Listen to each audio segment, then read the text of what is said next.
Imagine it's April 1961. The Cold War is at its absolute peak. In the White House, a young, charismatic president, John F. Kennedy, is facing his first major foreign policy crisis. Just 90 miles off the coast of Florida, a revolution has taken place, and a charismatic, cigar-smoking leader named Fidel Castro has aligned himself with America's arch-nemesis, the Soviet Union.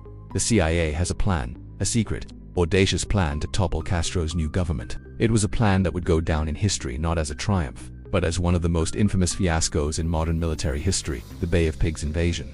How did this meticulously planned covert operation, years in the making, go so disastrously wrong? And how did its failure push the world one step closer to nuclear war? Let's dive into the story of the invasion that changed everything. Our story actually begins before Kennedy, during the Eisenhower administration. After Fidel Castro's revolutionary forces overthrew the US-backed dictator Fulgencio Batista in 1959, Washington grew increasingly alarmed. Castro began nationalizing American-owned businesses and properties, and his rhetoric grew more and more anti-American. The CIA, under Director Allen Dulles, saw an opportunity. They decided to replicate a successful strategy they used in 1954 to overthrow the government of Guatemala, train a force of exiles to invade, spark a popular uprising, and restore a friendly government. So, the agency began recruiting. They found thousands of Cubans who had fled Castro's regime, men who were doctors, lawyers, students, and farmers, all united by a burning desire to reclaim their homeland. This group became known as Brigade 2506. They were taken to secret training camps in Guatemala and Nicaragua, where CIA operatives and US military advisors taught them guerrilla warfare, amphibious landings, and weapons handling. The plan was codenamed Operation Zapata. The idea seemed straightforward. The brigade would land on a remote beach, establish a beach, and broadcast a call to arms to the Cuban people, who the CIA was convinced were ready to rise up against Castro. When John F. Kennedy inherited this plan in 1961, he had serious reservations. He was worried about the scale of the operation and the obvious American involvement. He insisted on changes to make the US hand less visible, a concept known as plausible deniability. This led to a critical, and ultimately fatal, change of plans. The original landing site, a town called Trinidad, was scrapped. It was a good location close to mountains for a potential guerrilla retreat and with a population that might support the invaders. But it was also more populated, making a secret landing difficult. Instead, a new location was chosen, the Bahia de Cochinos, or the Bay of Pigs. On paper, it looked ideal. It was remote, sparsely populated, and had a nearby airfield the brigade could capture and use for their own planes. But this remote location was also its greatest weakness. The area was a swampy, treacherous marshland. There was only one road in and one road out, making it easy for an enemy to trap the invading force. Even worse, the CIA overlooked a crucial detail about the bay itself. They thought the coral reefs in the area were seaweed. When the landing craft tried to come ashore, many were damaged or destroyed by the sharp, unexpected coral, sinking precious supplies and equipment before they even reached the beach. The plan hinged on one critical element: control of the air. The initial phase of the operation called for a series of airstrikes by American B-26 bombers, painted to look like stolen Cuban Air Force planes. These strikes were meant to destroy Castro's small but effective air force on the ground, ensuring the invaders would have air superiority during the landing. The first strike, on April 15th, did have some success, destroying several of Castro's planes, but it wasn't the decisive blow the CIA had hoped for.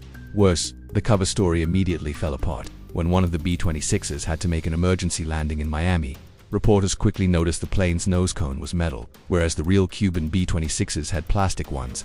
The lie was exposed. The world knew the US was involved. Faced with international condemnation and pressure at the United Nations, a worried President Kennedy made a fateful decision. He canceled the second, crucial wave of airstrikes that was scheduled to coincide with the main landing on April 17th.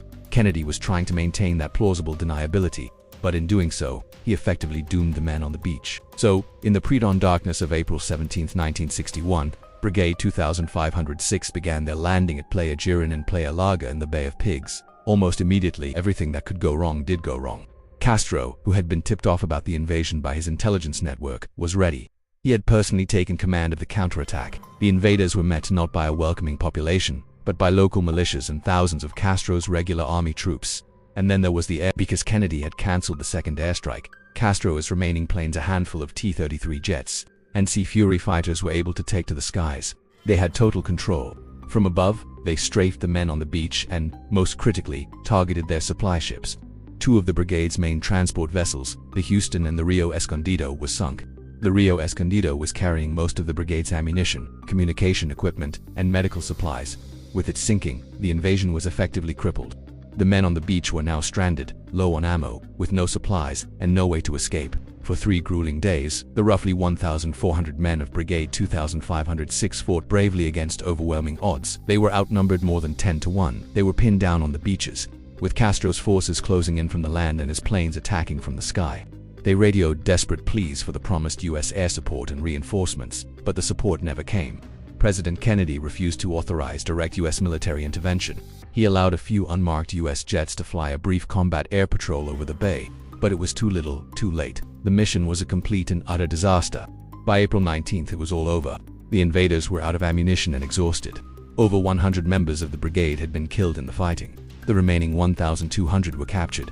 They were paraded on Cuban television, a huge propaganda victory for Fidel Castro. It took nearly 2 years of negotiations, led by Attorney General Robert Kennedy, to secure their release. In the end, the United States traded $53 million worth of food and medicine for the prisoners' freedom. The fallout from the Bay of Pigs was immense and far-reaching. For President Kennedy, it was a profound humiliation. He took full responsibility, famously saying that victory has 100 fathers, but defeat is an orphan.